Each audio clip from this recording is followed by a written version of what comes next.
Video amatir yang direkam salah seorang warga memperlihatkan ratusan warga Kampung Cibetus, Desa Curugoong, Kecamatan Padarincang, Kabupaten Serang melakukan aksi demonstrasi menolak keberadaan peternakan ayam. Warga yang geram bahkan melakukan pembakaran kandang ayam karena dianggap mengganggu warga sekitar. Padahal warga sekitar sudah berulang kali menolak keberadaan kandang ayam. Namun aksi protes warga tidak digubris hingga membuat kemarahan warga. Petugas kepolisian dan TNI yang datang ke lokasi pun diusir oleh warga.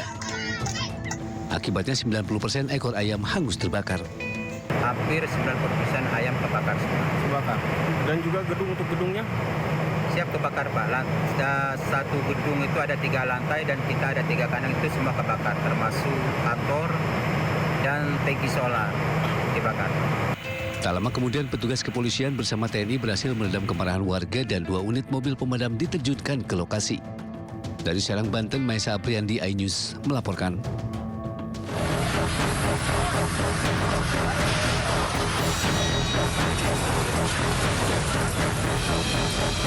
Dua bangunan tempat pelelangan ikan di Kendari, Sulawesi Tenggara terbakar.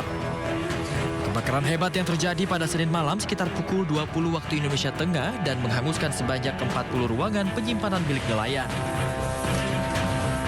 Untuk memadamkan kobaran api, sebanyak 7 unit armada dan 40 personil dari Dinas Pemadam Kebakaran Kendari dikerahkan ke lokasi kejadian. Api baru berhasil dipadamkan sekitar 2 jam. Besarnya kobaran api diduga akibat sejumlah ruangan yang dijadikan tempat penyimpanan bahan bakar bijak dan logistik oleh nelayan sebelum mencari ikan. Kalau kita lihat kan ada 2 ini yang terbakar, lumayan besar juga. Ini bangunan apa sih yang dari rumah ini? Ini kan pasar ya, ada punya kantornya, kantor pelelangan. Ada penyimpanan. Apa biasa disimpan nelayan? Ya kayak solar, beras, punya alat kebutuhannya nelayan. Hingga kini penyebab kebakaran belum diketahui. Meski tidak ada korban jiwa, namun kerugian akibat kebakaran gedung tempat pelelangan ikan Kendari ini diperkirakan mencapai ratusan juta rupiah. Dari Kendari, Sulawesi Tenggara, Mukhtarudin, iNews melaporkan.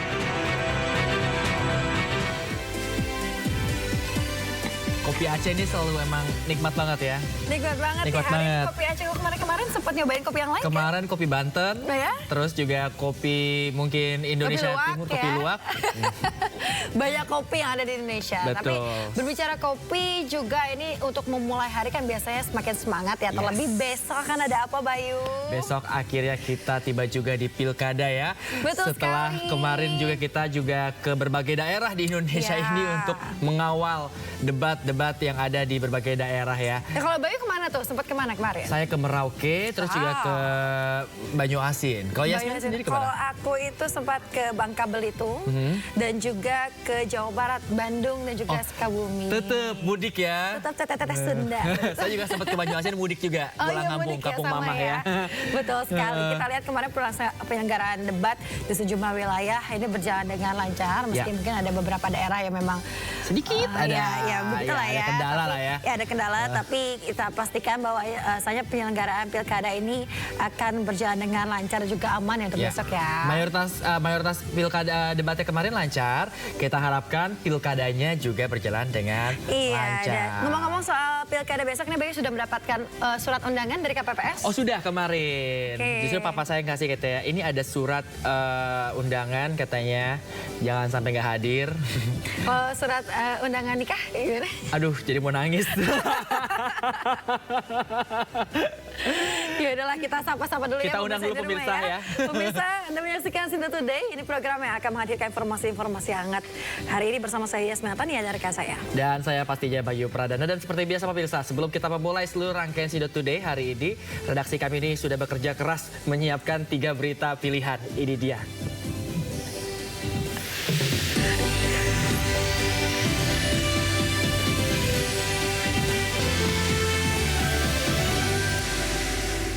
Baik, kita mulai Sido Today hari ini pemirsa, di mana banjir bandang setinggi hingga 1 meter merendam ribuan rumah di Pekalongan, Jawa Tengah. Banjir yang diakibatkan tanggul jebol tersebut membuat aktivitas warga lumpuh total. Semakin parah, semakin memprihatinkan. Kemarin di sini kering, sekarang tingginya semeter. Ribuan rumah di kota dan Kabupaten Pekalongan terendam banjir akibat luapan Sungai Bremi yang tanggulnya jebol. Ketinggian air berkisar 50 hingga 100 cm membuat aktivitas warga terpaksa lumpuh. Warga harus mengungsi ke rumah saudara ataupun kerabatnya yang tidak terdampak atau tetap bertahan di rumah dengan kondisi terendam banjir. Semakin tinggi. Semakin tinggi. Kemarin sini itu belum ada air, Mas. Kemarin belum ada air. Nah, sekarang ini sudah Sekitar semeter ya. semeter. Ini aktivitas warga gimana akhirnya? Lumpuh total. Lumpuh total. Lumpuh total. Nggak bisa kerja, nggak bisa apa-apa ya. Iya. Oh gitu ya. Nah ini masnya kerjanya gimana? Libur juga? Ya libur. Libur dulu terpaksa ya. Terpaksa. Kalau di dalam rumah juga nggak bisa masak dan tidur ini pasti ya. Nggak bisa. Sudah kena air semua. Tapi Warga mengaku kesulitan untuk beristirahat ataupun beraktivitas karena seluruh bagian rumah terendam banjir. Sementara itu, belum ada bantuan apapun dari pemerintah, terutama urusan logistik, kebutuhan makan, dan obat-obatan. Nah, mending paling kan di depan toh. Kalau masuk kan dikit, kalau saya polok. Lah sekarang udah saya di atas lutut ya. Apalagi kamar mandinya sudah nggak bisa dipakai, dapurnya juga susah. Ini dampak dari jebolnya tanggul yang itu. Yang itu di Jeruk Sari itu. Harapannya gimana Bu? Sudah ada bantuan belum Bu? Belum ada ya, harapannya ingin dapat bantuan jelas ya, biar cepat ditanggulangi. Kondisi banjir semakin parah ini membuat warga berpikir untuk mengungsi. Sementara perbaikan tanggul diprediksi masih butuh waktu hingga sepekan ke depan yang membuat banjir masih lama untuk bisa surut. Dari Pekalongan, Jawa Tengah, Suryono Soekarno, iNews melaporkan. Pemirsa, hujan deras menyebabkan tanah bergerak di Cianjur, Jawa Barat. Ya, akibatnya 26 rumah rusak dan 34 rumah lainnya terancam ambruk.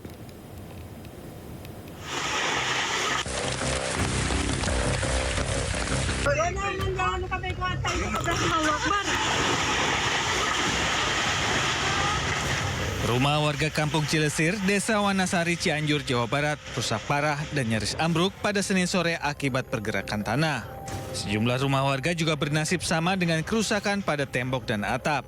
Kondisi serupa juga terjadi pada jalan desa yang amblas hingga rawan dilintasi warga maupun kendaraan. Pergerakan tanah ini terjadi setelah kawasan ini dilanda hujan deras. Menurut aparat desa, 26 rumah warga rusak berat, sementara 34 rumah lainnya rawan ambruk. Pasalnya, pergerakan tanah masih terjadi. Akibatnya, 90 orang diungsikan ke kantor balai desa serta ke rumah kerabat. Kalau rumah sih masih pada kayak miring gitu, kayak miring. Tapi malah nih retak-retak Ya, gitu Pak. udah pada retak, udah turun-turun gitu. Nah rumah Bapak sendiri kondisinya gimana Pak? Masih berdiri, cuman ya itulah udah erosi dapat. Rusak berat ada 26 rumah, jumlah jiwa 90 orang. Yang terancam dampak bencana alam 60 rumah. Untuk sementara waktu, warga tidak diperbolehkan menempati rumah sambil menunggu hasil kajian dari pihak terkait. Rencananya, warga akan direlokasi ke tempat yang lebih aman. Dari Cianjur, Jawa Barat, Muhammad Andi Ihsan, iNews melaporkan. KPK menunjukkan sejumlah barang bukti terkait OTT yang melibatkan Gubernur Bengkulu Rohidin Mersyah. Salah satu buktinya adalah amplop bergambar paslon Rohidin Meriani di kampanye Pilkada Bengkulu lalu.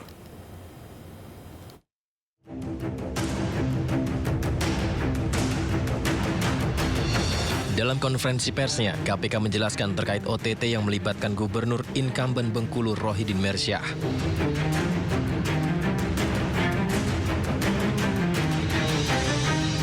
KPK memperlihatkan sejumlah barang bukti. Salah satunya adalah amplop bergambar Rohidin Meriani yang diduga ditujukan untuk serangan fajar saat Pilkada Bengkulu. Amplop tersebut berisi uang Rp50.000. Selain itu, tim KPK juga menemukan dan menyita uang sejumlah 7 miliar rupiah, terdiri dari pecahan rupiah, dolar Amerika, Singapura, dari operasi tangkap tangan di Bengkulu Sabtu 23 November 2024 lalu. Kemudian uang tunai sejumlah 370 juta pada mobil saudara RM serta catatan penerimaan dan penyaluran uang tunai sejumlah total sekitar 6,5 miliar dalam mata uang rupiah, dolar Amerika dan dolar Singapura pada rumah dan mobil saudara EF. Sehingga total uang yang diamankan pada kegiatan penangkapan ini adalah sejumlah sekitar 7 miliar rupiah. Uang-uang yang diduga hasil dari pemerasan dan penyuapan itu, bersama dengan amplop bergambar Rohidin Meriani, diduga untuk kepentingan pilkada dalam pencalonan kembali Rohidin sebagai Gubernur Bengkulu. Saudara RM menyampaikan bahwa yang bersangkutan membutuhkan dukungan berupa dana dan penanggung jawab wilayah dalam rangka pemilihan Gubernur Bengkulu pada Pilkada serentak bulan November 2024. Dalam kasus ini, KPK telah menetapkan 3 tersangka, yakni Gubernur Bengkulu Rohidin Mersyah, Sekretaris Daerah Bengkulu Isnan Fajri, dan Ajudan Gubernur Bengkulu Efriansyah alias Anca. Tim Liputan iNews melaporkan. Sementara itu pemirsa, pengacara Gubernur Bengkulu nonaktif Rohidin Mersyah Aizan Dahlan angkat bicara terkait kliennya yang diamankan KPK. Menurut Aizan, ada motif politis di balik penangkapan kliennya saat berkampanye. Aizan juga mempermasalahkan penangkapan kliennya itu. Pasalnya Rohidin selaku Gubernur Bengkulu petahana akan kembali berkontestasi di Pilkada 2024 yang tinggal hitungan hari.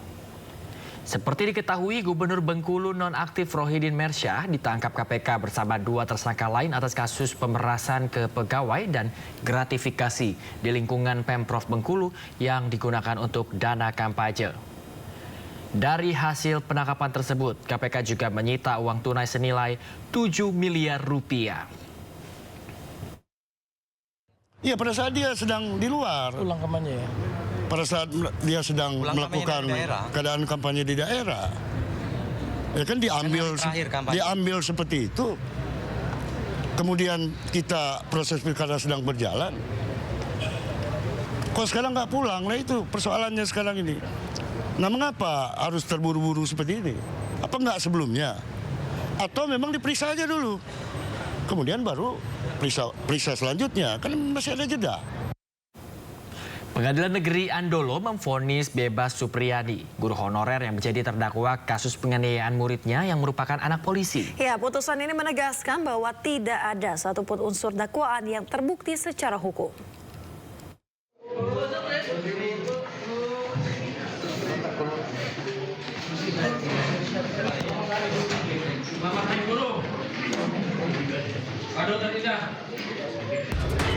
Supriyadi, seorang guru honorer di Konawe Selatan, menangis haru usai divonis bebas oleh Majelis Hakim Pengadilan Negeri Andolo dalam kasus dugaan penganiayaan terhadap siswa.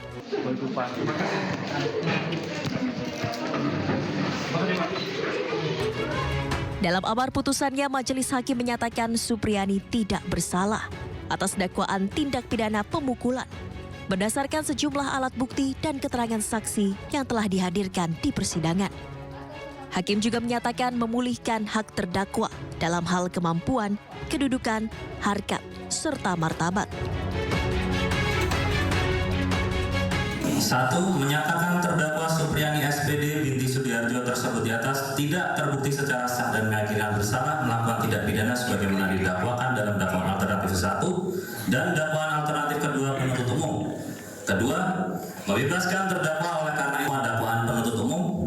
3. Memulihkan hak-hak terdakwa dalam kemampuan, kedudukan, harkat, serta martabatnya.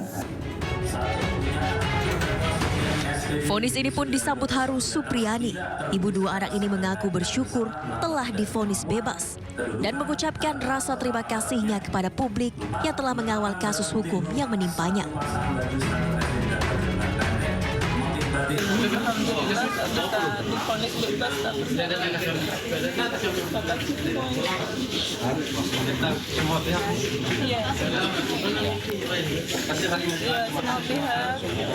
dari PGRI Indonesia dan semua pengacara saya yang sudah dari awal mendampingi sampai saat ini.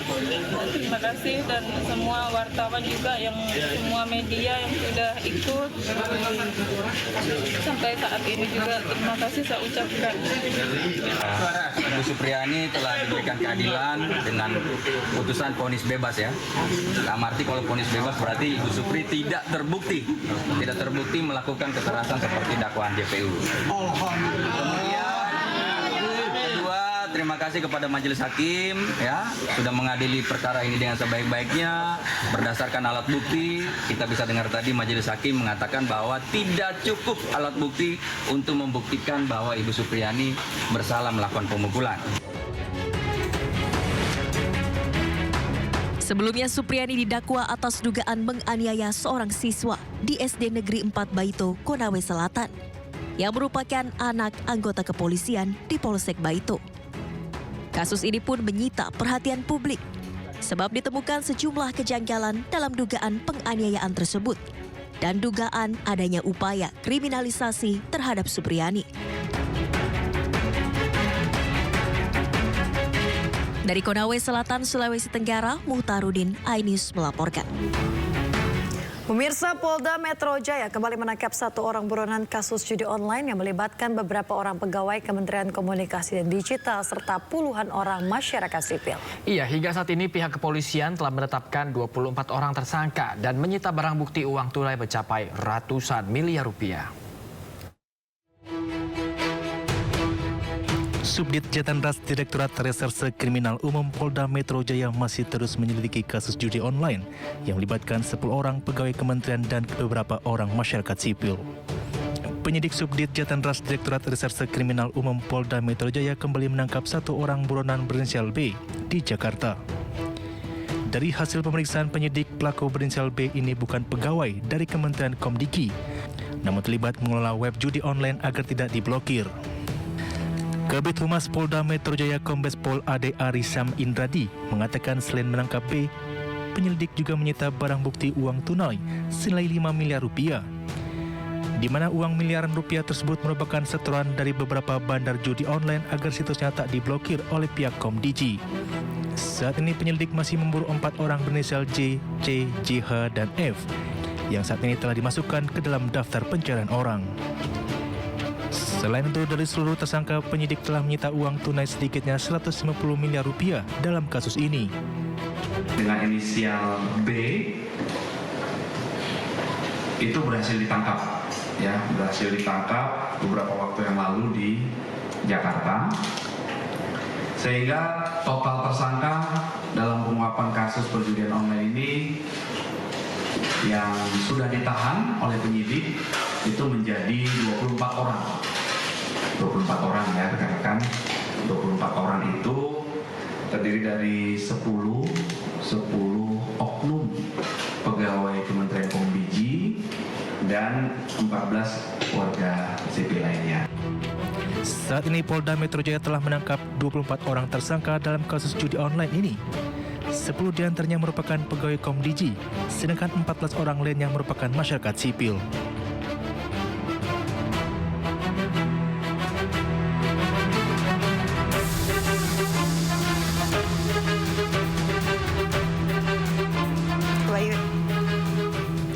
Ini masih seputar judi online, pemirsa. Polda Metro Jaya sita 26 mobil dan 3 unit sepeda motor atas kasus mafia akses judi online Kementerian Komdigi. Nilai total kendaraan mencapai 21,7 miliar rupiah.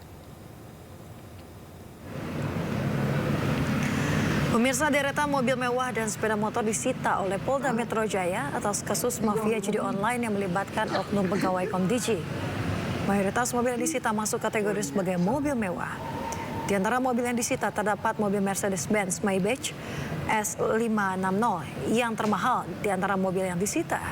Nilai mobil tersebut ditaksir mencapai 9 miliar rupiah dan diketahui milik tersangka berinisial E. Selain barang bukti yang berada di halaman Polda Metro Jaya, polisi juga menyita sejumlah barang lain dari tangan tersangka. Di antaranya jam tangan mewah, tanah dan bangunan hingga dan ribuan nomor rekening milik tersangka termasuk oknum pegawai Kementerian Komdigi.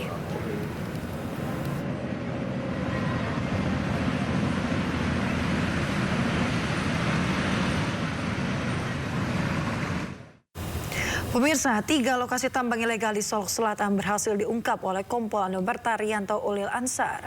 Ya, pengungkapan tambang ilegal tersebut merupakan penindakan atas laporan pemerhati lingkungan yang menganggap tambang ilegal merusak lingkungan.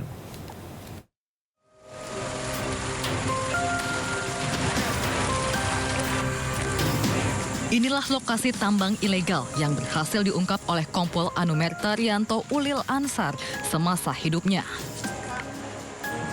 Terlihat lokasi yang berhasil diungkap adalah lokasi tambang yang cukup besar yang dikelola oleh warga secara ilegal. Pengungkapan 3 lokasi tambang ilegal tersebut merupakan kelanjutan dari laporan Walhi terhadap penambang ilegal yang dianggap merusak lingkungan.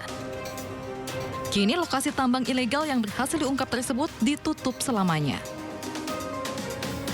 Sementara itu, menurut Kapolda Sumatera Barat Irjen Pol Suharyono menyampaikan, Kompol Anumerta Rianto Ulil Ansar sudah 3 kali melakukan penindakan tambang ilegal di Solok Selatan dan mendapat penghargaan atas kerja kerasnya mengungkap tambang ilegal. Ya, apresiasi pengungkapan perkara apapun sudah 3 kali kami memberikan penghargaan ke Solok Selatan, ke Pak Kapolres, ke Pak Mufti, tetapi sekjunya juga satgasnya juga sudah setahun di sana, prestasinya begitu hebat, loyalitasnya tinggi, kredibilitasnya juga sangat bagus di mata saya sebagai Kapolda, menilai langsung yang bersangkutan. Dan dari keterangan perwira yang lain juga almarhum ini memang orang yang sangat baik, tegas, bijaksana, loyal, apapun yang saya perintahkan dia laksanakan. Ini kan sebagian juga penegakan hukum ini kan perintah saya. Kasat Reskrim Polres Solok Selatan Kompol Anumerta Rianto Ulil Ansar dikenal gigih dan teguh dalam menjalankan tugas dari atasan. Dari Kabupaten Solok Selatan, Sumatera Barat, Budi Sunandar, iNews melaporkan. Pemirsa, Komisi 3 DPR RI mendatangi Mapolda Sumatera Barat untuk mengawasi penyelidikan kasus tewasnya Kompol Anumerta Rianto Ulil Ansar yang ditembak sesama polisi. Ya, Komisi 3 juga meminta Polda Sumatera Barat menindak tegas seluruh aktivitas tambang ilegal.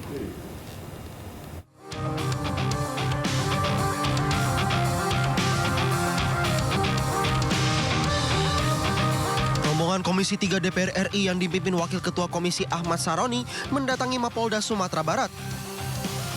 Rombongan datang untuk rapat dengar pendapat terkait tewasnya Kompol Anumerta Rianto Ulil Ansar yang ditembak sesama polisi. Rapat digelar secara tertutup. Komisi 3 meminta kasus ini diusut tuntas. Selain itu, Komisi 3 juga meminta Polda Sumatera Barat menindak tegas seluruh aktivitas tambang ilegal. Tidak lanjut, kita minta semua yang terkait dengan illegal mining, apapun namanya, siapapun yang backing, tindak tegas.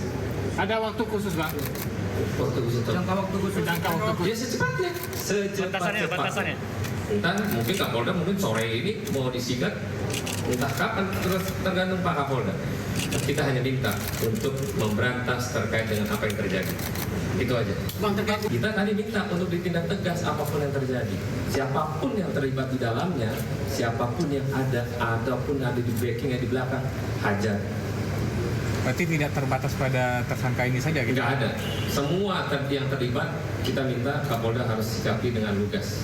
Tidak boleh enggak. Ya, Pak Kapolda gitu ya? Oke. Termasuk personel Polri sendiri, Pak? Ya. Termasuk pokoknya semua yang terlibat harus disikat sama Polda Sumatera Barat tanpa terkecuali. Siapapun yang ada di belakangnya hajar. Komisi 3 juga meminta seluruh anggota polisi untuk solid sehingga peristiwa polisi tembak polisi tidak akan terulang. Dari Padang, Sumatera Barat, Budi Sunandar, iNews melaporkan.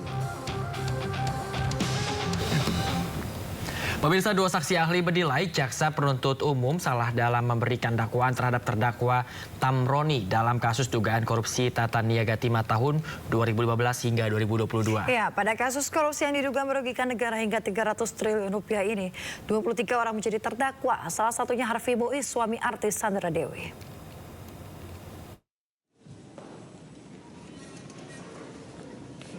Pengadilan Tindak Pidana Korupsi kembali menggelar sidang kasus dugaan korupsi Tata Niaga Timah dengan terdakwa bos CV Venus Inti Perkasa Tamron. Sidang menghadirkan 2 saksi ahli, yakni Profesor Romli Atmasasmita serta Profesor Jamin Ginting yang juga pakar hukum pidana. Romli memberikan pandangannya kepada majelis hakim.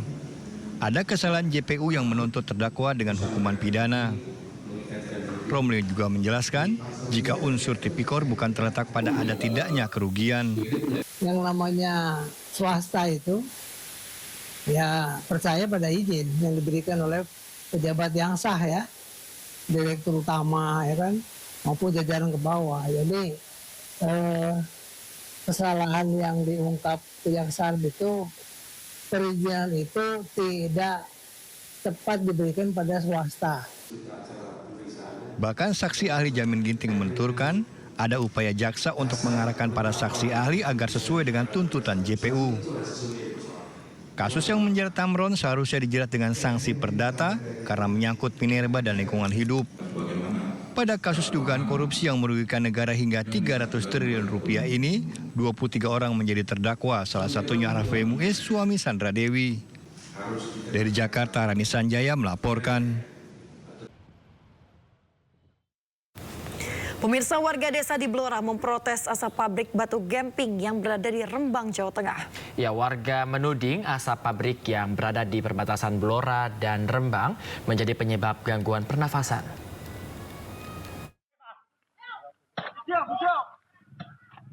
Beberapa waktu lalu terjadi kericuan antara warga desa Jurang Jero, Kabupaten Blora, dengan pihak pengelolaan pabrik batu gamping yang terletak di kawasan Dusun Wuni, Desa Kajar, Kabupaten Rembang, Jawa Tengah. Warga Kabupaten Blora memprotes kepulan asap pabrik yang mengganggu pernafasan. Akibat bentrok, sejumlah warga terluka. Saat pemerintah gencar membahas hilirisasi, ada sejumlah kendala di sektor-sektor pertambangan dan energi. Di antaranya kendala perizinan, tumpang tindih dengan sektor lainnya seperti kehutanan dan perkebunan, akses wilayah terbatas, keamanan, hingga konflik sosial. Hal ini menjadi pembahasan Ikatan Alumni Geologi Institut Teknologi Bandung. Waktu itu badan saya kurang sehat. Ya tiba-tiba kok lapor kepada saya, Pak, saya kena tusukan Pak. Loh, kenapa aku kan gitu? Nah dia bilang, Pak, KRI yang nusuk gitu. Nah, terus saya bawa di rumah sakit PKU. Hilirisasi bertujuan meningkatkan nilai tambah tak hanya sektor minerba, namun juga sektor-sektor lainnya. Dari Jakarta dan Rembang melaporkan.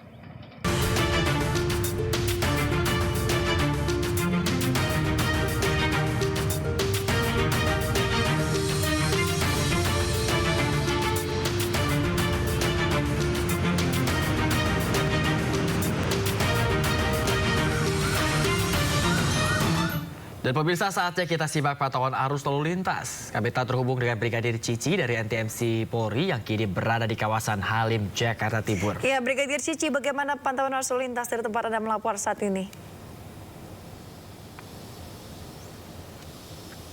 Ya, baik, terima kasih Yasmin juga Bayu, dan selamat pagi pemirsa.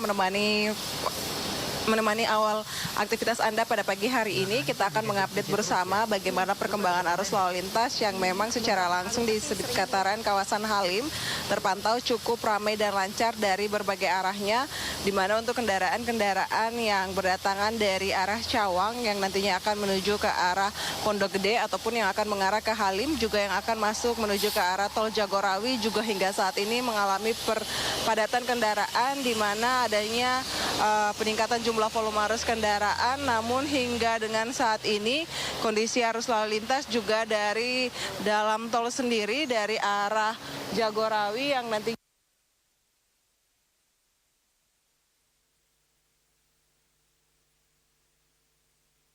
perlambatan kecepatan kendaraan, di mana memang adanya antrian yang cukup memanjang sekitar 200 hingga 300 meter ke belakang. Namun selepasnya kendaraan-kendaraan ini masih melaju dengan kecepatan yang cukup normal di kisaran 35 km per jamnya.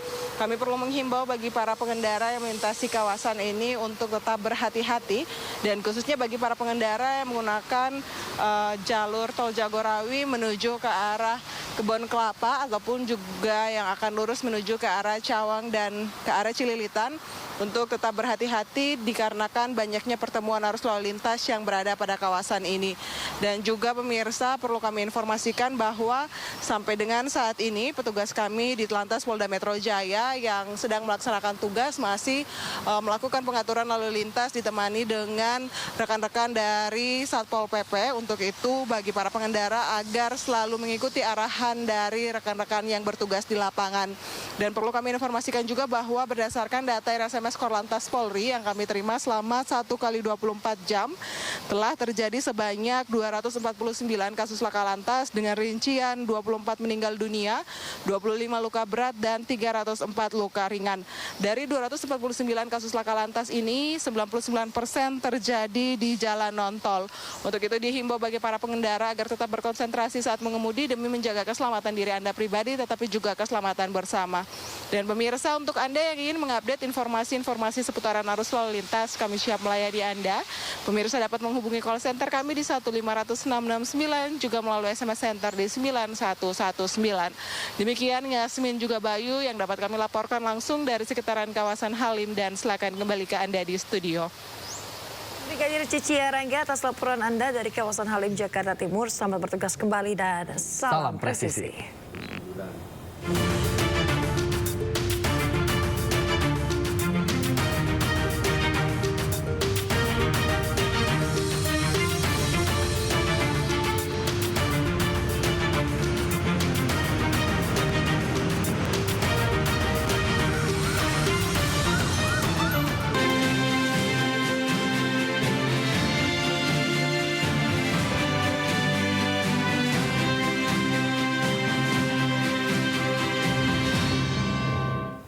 Pemirsa, Presiden Prabowo akan menggunakan hak pilihnya dalam Pilkada 2024 di wilayah kediaman pribadinya di Bojongkoneng, Bogor. Ya, hal yang sama juga akan dilakukan Wapres Gibran Rakabuming Raka, yang mana Gibran akan mencoblos di kawasan rumah pribadinya di Solo.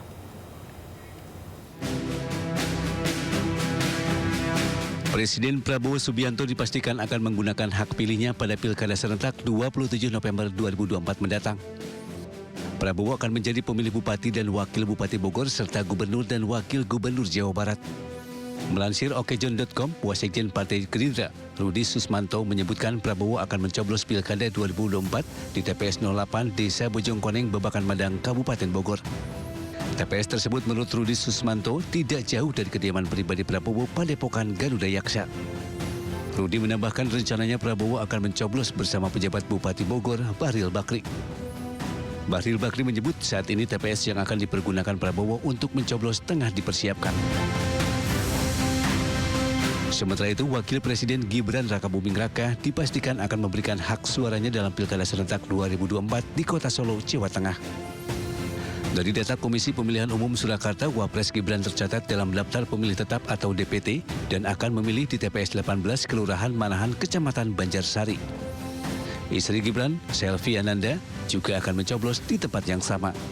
Pelaksana tugas Ketua KPU Surakarta Justinus Arya, Arteswara mengatakan Selvi akan mencoblos di tempat yang sama dengan suaminya, yakni di TPS 18. Pemirsa, mobil pembawa logistik pilkada di Kabupaten Buru, Maluku terperosok dan jatuh ke jurang. 8 orang terluka akibat insiden ini. Mobil pengangkutan TPS Desa Waimite kecelakaan.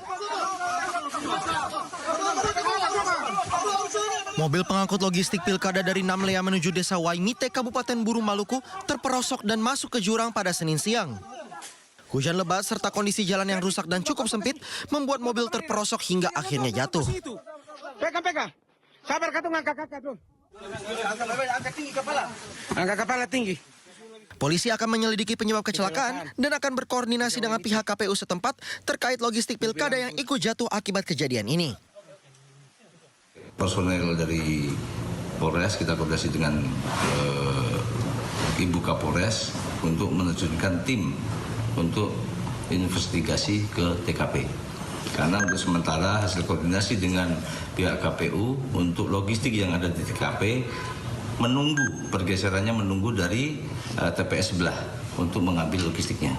Sementara untuk logistik masih aman berada di TKP.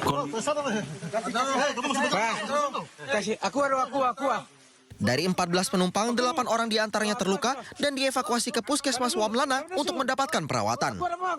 Dari Kabupaten Buru Maluku, Juanda Sari, iNews melaporkan. Ya, kita doakan semoga cepat kembali pulih ya tadi kepada Bapak yang bertugas dan terdampak tadi ya. Betul. Dan kita ke informasi lainnya di mana KPU Kabupaten Kerinci Jambi ini mulai mendistribusikan logistik Pilkada serentak 2024 ke sejumlah daerah terpencil. Ya, meski terhalang jarak dan juga medan yang sulit dilalui, namun tak menyurutkan petugas memastikan surat suara terkirim tepat waktu.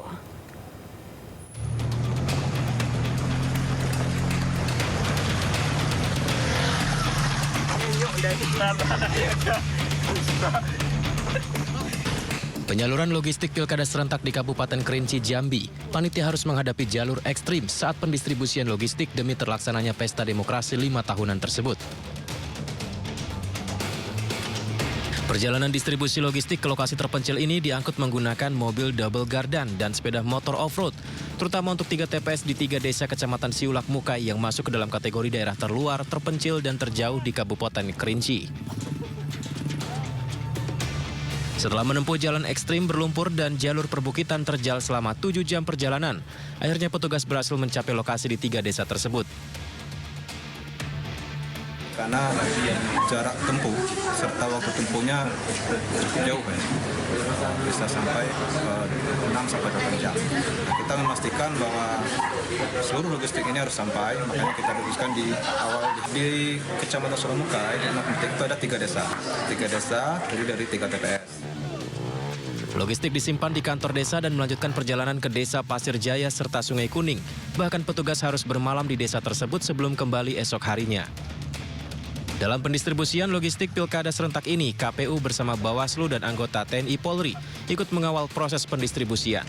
Dari Kabupaten Kerinci Jambi, Kapior Gandhi, iNews melaporkan. Ya, berbagai medan ditempuh oleh para petugas demi menyampaikan surat suara bisa sampai ke lokasi masing-masing meskipun tadi melalui medan yang terjal, curam, namun tidak menyurutkan semangat para petugas, baik itu pengamanan juga KPPS ya, untuk mengantarkan surat suara tadi. Nah, makanya teman-teman jangan lupa besok datang ya sebentar untuk menentukan pilihan, memberikan suaranya. Ini juga bukan demi siapa-siapa, tapi demi masa depan Indonesia dan juga daerahnya masing-masing. Betul. Agar sekali. kemajuan daerah masing-masingnya juga bisa nanti tidak menyesal gitu ya di kemudian hari. Betul ya. sekali. Pemirsa, pengiriman logistik Pilkada di sejumlah daerah terus dikebut jelang pencoblosan serentak 27 November mendatang. Ya, di Kabupaten Sampang, Jawa Timur, pengiriman logistik ke Desa Mandangin dilakukan melalui jalur laut menggunakan perahu besar milik nelayan.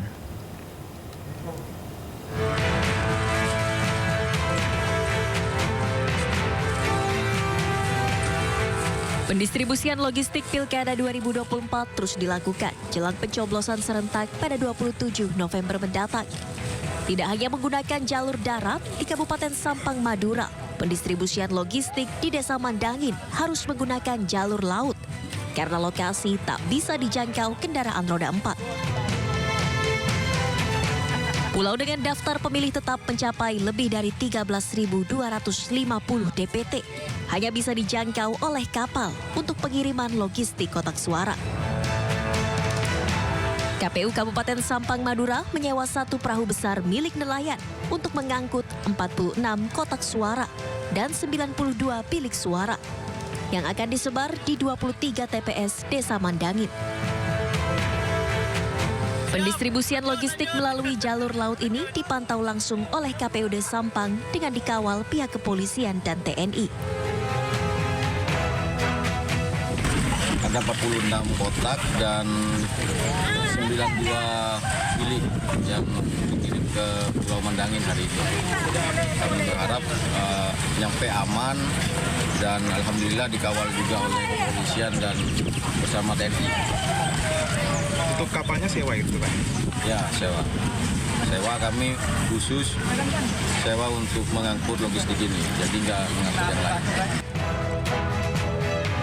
Pengiriman logistik menggunakan jalur laut dilakukan lebih awal untuk mengantisipasi cuaca ekstrim gelombang laut.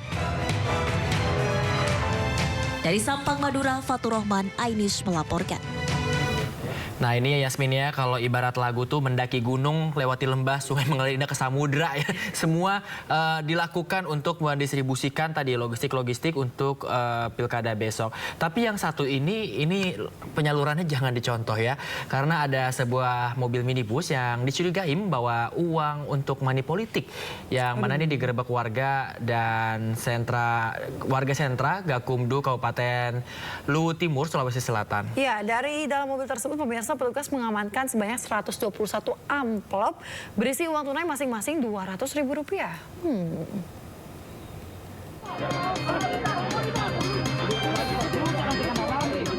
Warga dan sentra Gakumdu Bawaslu Luwu Timur menghentikan dan menggeledah sebuah minibus mencurigakan di Desa Madani, Kecamatan Wotu, Luwu Timur.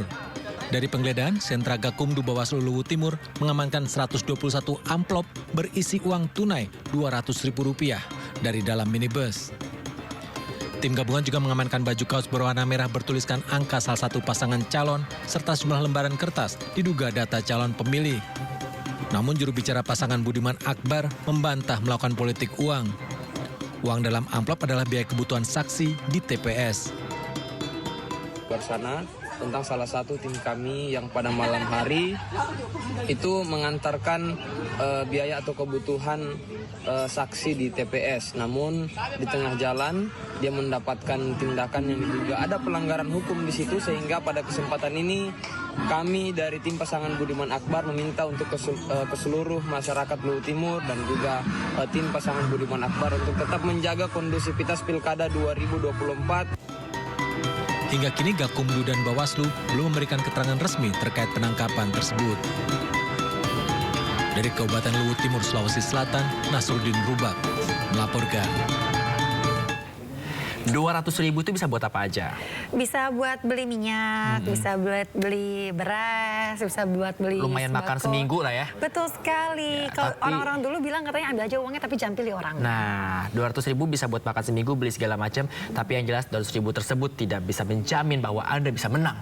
Betul sekali, bahwa Anda akan memilih pemimpin yang benar-benar berkualitas, yang benar-benar berdedikasi untuk daerahnya masing-masing. Jadi jangan sampai tergoda dengan money politik itu ya. Betul sekali. Dan ngomong-ngomong money politik, ini juga beredar video aksi bagi-bagi uang atau politik uang yang diduga dilakukan seorang guru di dalam sekolah untuk mendukung salah satu pasangan cawabub di Goa, Sulawesi Selatan. Ini jangan ditiru. Rekaman video bagi-bagi uang sebesar Rp200.000 ini viral di media sosial. Mana ibu tadi itu? Ini, Kak. Ini sembunyi ini. Ini. Yang mana orangnya di sini? Iya. Tunjukin. Yang mana? Yang mana? Yang mana, Kak? Mana? Mana, Ki? Yang mana? Rekaman video amatir memperlihatkan sejumlah orang tua siswa yang diduga telah menerima amplop berisi uang Rp200.000 di salah satu SMP di Kecamatan Sombaopu, Kabupaten Goa, Sulawesi Selatan. Saat menerima amplop berisi uang, orang tua siswa diberi arahan untuk mencoblos salah satu pasangan calon bupati pada 27 November 2024. Ironis, pelaku politik uang di dalam sekolah diduga adalah seorang guru. Melihat video politik uang viral di media sosial, tim hukum pasangan calon bupati dan calon wakil bupati nomor urut 1 Amir Uskara dan Irmawati melaporkan dugaan money politics tersebut ke Bawaslu Kabupaten Goa. Menurut tim hukum pasangan nomor urut 1, dugaan pelanggaran politik uang dilakukan oleh seorang ASN di dalam sekolah. Terkait dengan money politik yang melibatkan ASN, salah satu contoh itu adalah guru SMP 1 Sumbilas yang atas nama Ismawan. Itu memang ditemukan langsung ya Pak? Ditemukan langsung, dan itu saya bersama dengan kebetulan ada Panwaslu Kecamatan Sombaopu juga dia hadir. Jadi untuk melakukan proses selanjutnya Bawaslu itu Panwaslu Kecamatan Sombaopu menjadi saksi, dan itu seharusnya menjadi temuan. Sementara itu pihak Bawaslu Kabupaten Goa mengatakan sejak memasuki masa tenang, Bawaslu Goa telah menerima 6 laporan terkait dugaan politik uang. Yang saya terima sudah melaporkan dari salah satu pihak calon yang menyampaikan ke Bawaslu. Update yang paling terakhir ini dari 55 kasus itu ya 6, kemudian tambah 3. Hingga kini, laporan dugaan politik uang dan sejumlah barang bukti uang pecahan Rp100.000 masih ditangani tim Sentra Gakumdu Bawaslu Kabupaten Goa untuk diselidiki. Oknum guru dan sejumlah ASN yang diduga mengkampanyekan salah satu paslon juga akan dipanggil untuk dimintai keterangan. Dari Kabupaten Goa, Sulawesi Selatan, Bukma melaporkan. Ya pemirsa, 34 calon kepala daerah berlatar belakang TNI maju pada Pilkada serentak 27 November nanti. Panglima Jenderal TNI Agus Subianto menegaskan TNI akan bersikap netral meskipun ada purnawirawan TNI yang maju dan dalam pilkada. Dalam rapat kerja dengan Komisi 1 DPR RI, Panglima Jenderal TNI Agus Subianto menyatakan terdapat 34 calon kepala daerah yang berlatar belakang TNI maju dalam Pilkada serentak 2024. Dengan rincian 16 orang perwira tinggi, 16 perwira menengah, dan 2 orang perwira pertama, dan 1 orang dengan pangkat Tamtama TNI. Namun TNI memastikan akan tetap menjaga netralitas dalam Pilkada serentak nanti. Mengantisipasi kemungkinan potensi kerawanan dalam pilkada, Panglima menegaskan telah berkoordinasi dengan Bawaslu dan KPU untuk menganalisis potensi kerawanan dan fokus menjaga keamanan. Dalam kaitannya dengan pilkada serentak, TNI akan membantu pemerintah dalam penyelenggaraan pilkada serentak 2024 dan membantu Polri dalam pengamanan setiap tahapan penyelenggaraan pilkada serentak 2024 agar berjalan dengan aman, tertib, dan lancar. Dan terdapat 34 orang bakal calon kepala daerah yang merupakan prajurit TNI, baik aktif maupun purnawirawan. Hal ini penting saya sampaikan karena telah menjadi komitmen TNI terkait netralitas dalam pilkada. TNI bersama Polri akan mendukung kelancaran proses pilkada serentak hingga seluruh tahapan selesai dilakukan. Tim Liputan melaporkan. Ya, Menko Polkam gelar rapat koordinasi bersama KPU untuk memastikan kesiapan pengamanan jalannya pencoblosan Pilkada 2024. Ya, rapat juga membahas pelaksanaan pilkada di daerah rawan bencana. Pemirsa, Menko Polkam menggelar rapat koordinasi bersama Komisi Pemilihan Umum untuk memastikan kesiapan pencoblosan Pilkada serentak pada hari Rabu mendatang. Dalam rapat yang dipimpin oleh Menko Polkam ini dibahas beberapa hal, termasuk potensi kerawanan yang diprediksi akan terjadi di berbagai wilayah. Rapat ini juga membahas bagaimana penanganan kerawanan, keamanan, logistik hingga pelaksanaan pencoblosan di daerah bencana.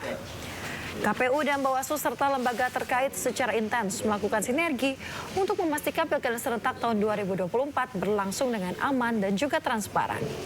Pemerintah juga mengingatkan agar seluruh aparat sipil negara untuk bersikap netral dalam proses Pilkada serentak 2024. Kami dari pemerintah telah memetakan daerah-daerah rawan, baik itu dari pendekatan sisi rawan pada aspek keamanan, juga dari sisi aspek masalah teknis penyelenggaraan, diantaranya yang terkait dengan distribusi logistik, kemudian kertas suara, surat suara yang rusak, termasuk juga validasi yang terkait dengan daftar pemilih tetap, termasuk pemetaan di daerah-daerah rawan bencana. Ada rawan bencana karena gunung berapi, yaitu di Lewotobi, lagi-lagi di NTT, maupun juga di Gunung Ibu yang ada di Maluku.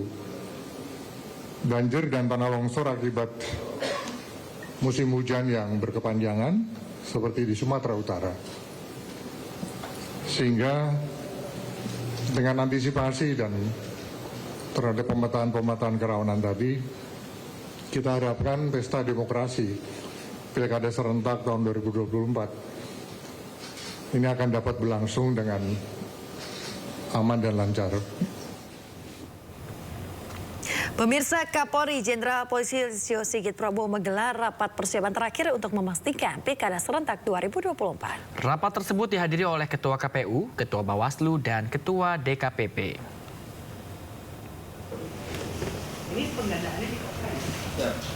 Rapat ini digelar untuk mengevaluasi dan memastikan kesiapan semua pihak saat pencoblosan Pilkada serentak. Berbagai langkah strategis disiapkan untuk mengatasi potensi kerawanan saat hari pencoblosan. Termasuk antisipasi mengenai potensi serangan fajar yang bisa terjadi di hari pencoblosan. Kapolri juga memastikan distribusi logistik pilkada ke seluruh daerah telah aman. Polri bekerja sama dengan TNI untuk mengoptimalkan pengamanan dan pengawasan jalannya pemilihan suara di seluruh daerah di Indonesia. Bagaimana mengantisipasi terkait dengan wilayah-wilayah rawan yang memang sudah ada di dalam daftar pantauan kami, di dalam indeks kerawanan yang tentunya sudah kita persiapkan, ditambahkan tentunya dengan dinamika-dinamika terkini terkait dengan potensi-potensi kerawanan tambahan yang harus kita yakinkan bahwa semuanya bisa kita amankan.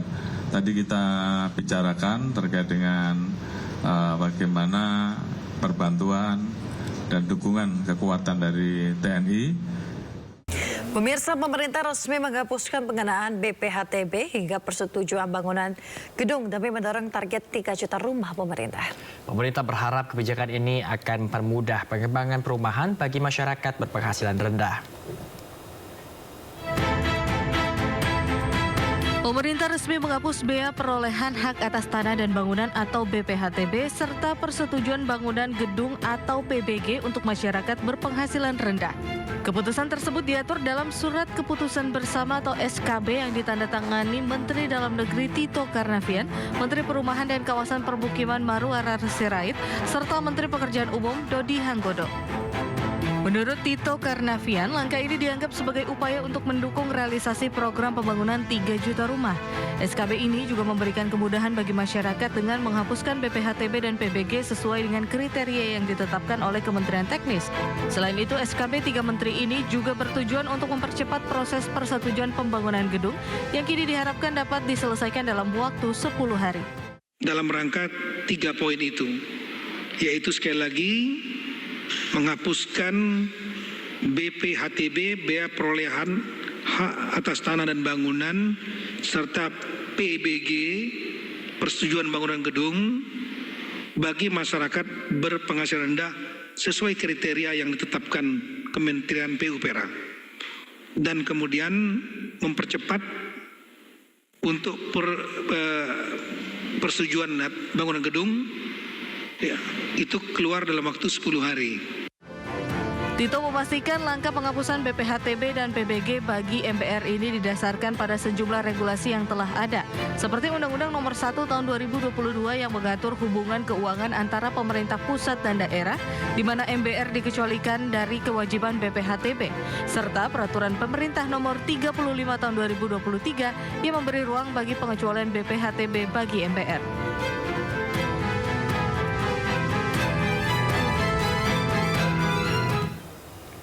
Presiden Prabowo Subianto dalam kunjungan kenegaraan di Uni Emirat Arab resmi mengantongi Memorandum of Understanding atau MOU. Ya, MOU yang disepakati terkait pengembangan infrastruktur dan kawasan pariwisata.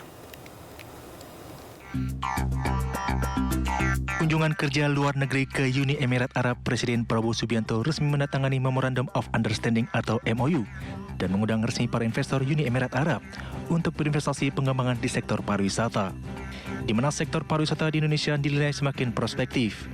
Presiden Prabowo menegaskan potensi besar wisatawan dari Uni Emirat Arab ke Indonesia naik cukup signifikan. Untuk itu, Indonesia mengajak investor-investor Uni Emirat Arab untuk menanamkan lebih banyak investasinya di sektor pariwisata Indonesia. Saya ingin ucapkan terima kasih yang sebesar-besarnya kepada Yang Mulia dan seluruh rakyat Emirat. Saya diterima dengan begitu besar hari ini. Memang benar Yang Mulia, hubungan kita sudah lama.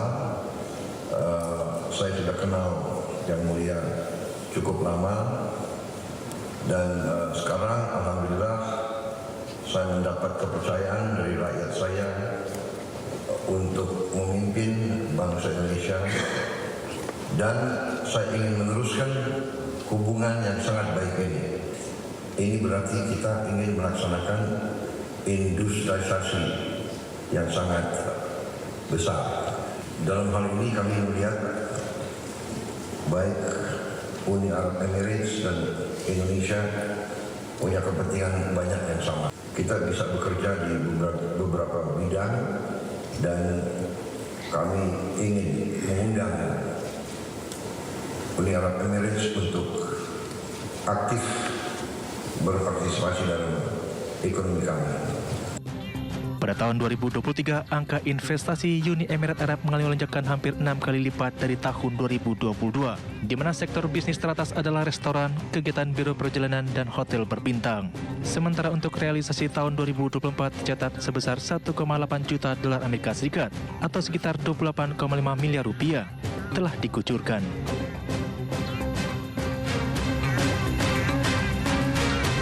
Pemirsa, PT Kereta Api Indonesia Persero memperpanjang jam operasional pelayanan LRT Jabodebek di akhir pekan. Langkah ini bertujuan untuk melayani masyarakat hingga akhir malam serta meningkatkan jumlah pengguna di akhir pekan. PT Kereta Api Indonesia Persero menambah operasional perjalanan LRT Jabodetabek di akhir pekan menjadi 270 perjalanan dari yang sebelumnya 260 perjalanan. Manajer Public Relation LRT Jabodetabek Mahendro Trangbawono mengatakan, penambahan 10 perjalanan LRT Jabodetabek di akhir pekan ini dilakukan agar dapat melayani masyarakat pengguna LRT hingga lebih malam. Mahendro menambahkan, penambahan operasional perjalanan ini juga dilakukan guna mendorong peningkatan jumlah pengguna di akhir pekan. Mulai Sabtu 23 November tahun 2024, KAI akan memperpanjang jam operasional akhir pekan dengan menambah 10 perjalanan LRT Jabodebek. Dengan demikian, dari 260 perjalanan menjadi 270 perjalanan akhir pekan. Jadwal keberangkatan terakhir juga akan mengalami perubahan untuk memberikan waktu layanan yang lebih panjang. Berikut jadwal perjalanan LRT Jabodetabek di akhir pekan.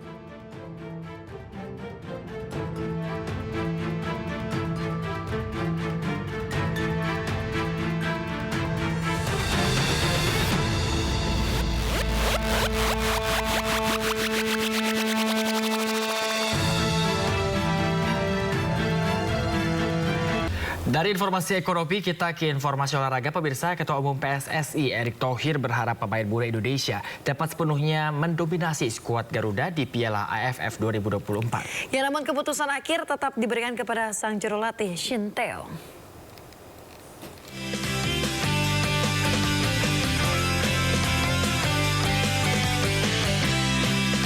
Piala AFF 2024 akan menjadi ajang pembuktian kualitas pemain muda Indonesia. Apalagi nama-nama pemain timnas U22 mendominasi skuad merah putih yang nanti akan berlaga di turnamen bergengsi se-Asia Tenggara itu. Menurut Ketua Umum PSSI Erick Thohir, hal ini positif demi kelangsungan pemain muda di tanah air. Dan ini kesempatan juga pemain muda kita U22 untuk bisa mulai menggantikan para pemain senior kita yang sudah di atas U23. Gitu kan?